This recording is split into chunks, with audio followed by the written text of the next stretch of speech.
Ito ang itsura ng Estero de Magdalena dati. Puno pa ito ng mga barong-barong, tapos yung estero, grabe. Halos iba na yung amoy sa dami ng mga basura.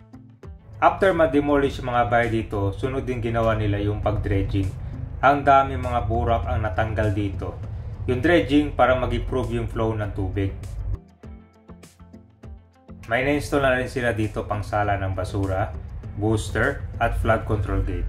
Dito malalaman nyo kung paano ba ang proseso nitong pagkuha ng mga basura at pag-operate nitong booster.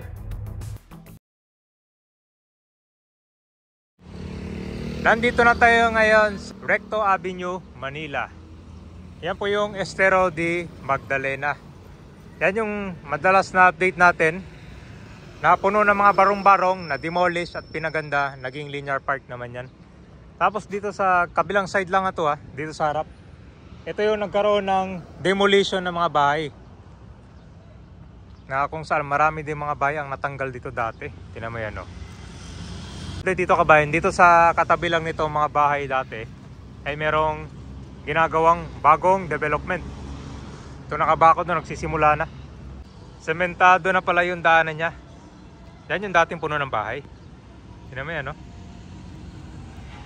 Meron na palang development dito.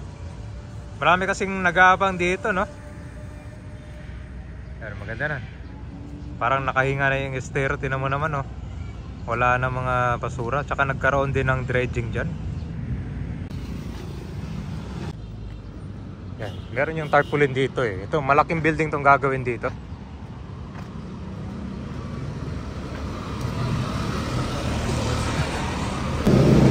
Building! Ito yung Estero de Magdalena, di ba? Pero yung kabilang side niyan, marami pa mga bahay yan. Sa Pasig River, Manila Bay. Kaya apektado ang ibang mga river niyan kapag madumi yung estero, di ba? Pupuno ng basura.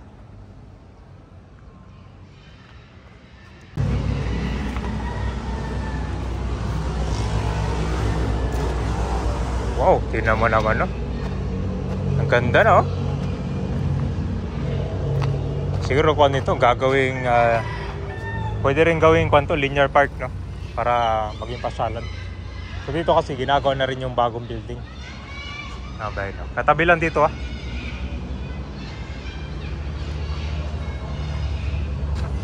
malawak siya,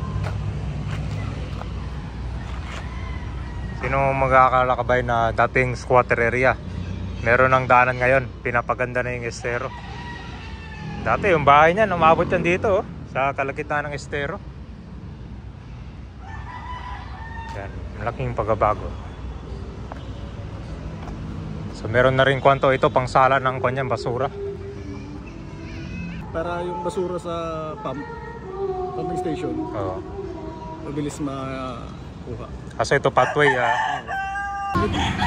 ngayong taon lang. Bago mag-Holy Week, tinapos nila. Kasi ito sa dulo, sir, yan po yung parang pumping station. Pumping station. Tapos pang sala rin ng basura, di ba? Meron din sa kabila yan, Marami yan, hilira-hilira yan sila. Pero walang plano na ako dito, sir, gagawing linear park to. Parang doon sa kabila, Parang hindi yata. Hindi yata. Pumping station lang talaga. So ito, sir, temporary na to. Sayang naman kung gigibahin pa, di ba? Basta ako lang ito, sir, pathway, Pathway. Pathway ng DPWH. Sir, nabutan nyo rin to, sir, na nagkaroon ng dredging dito. Yan yung mga bako na yan. Mga burak na natanggal dito. Sa tingin mo, sir, nag-improve naman yung estero ngayon, hindi na mabaho. Wala na mga basura madami. Hindi na gano'n kasi kanya-kanyang may mga sila naman tuloy, may salaan yung doon sila. Tingnan mo naman Kita din. Sasalain na naman dito. Sa sunod naman na tulay, may salaan pa ulit na naman doon. Saan yung bahay niyo, sir? Dito kami nakatira. Ito? Itong nagiinuman na, taga sa amin yan. So, kasama kayo sa demolition, sir, hindi? Hindi. Kasi pasok kami sa private. Private pala ito dito. Buo na pala yung pumping station. Ang ganda ng tingnan, Parang nakahinga yung estero, Itong pumping ba, hindi pa siya gumagana.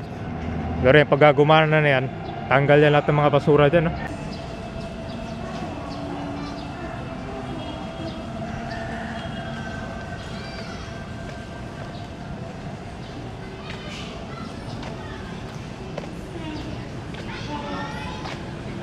kabila sir, wala doon, meron din Meron gagawin. din, kada 200 meters to kaya merong ganito. Meron dyan sa Severino Padilla, tapos sa Escolta, yan. Diretso to, mga kada 200 meters, meron ganito. Oh, total dito na rin si sir. Sir, ang tawag nito is pumping, ha? Oo, Pumping station. Booster pa lang to sir, booster. Ito mismo, ito yung nagbubuga ng tubig dyan eh. Bawa ng tubig, yan pa yung booster. Pero ano talagang tinatrabaho nito sir?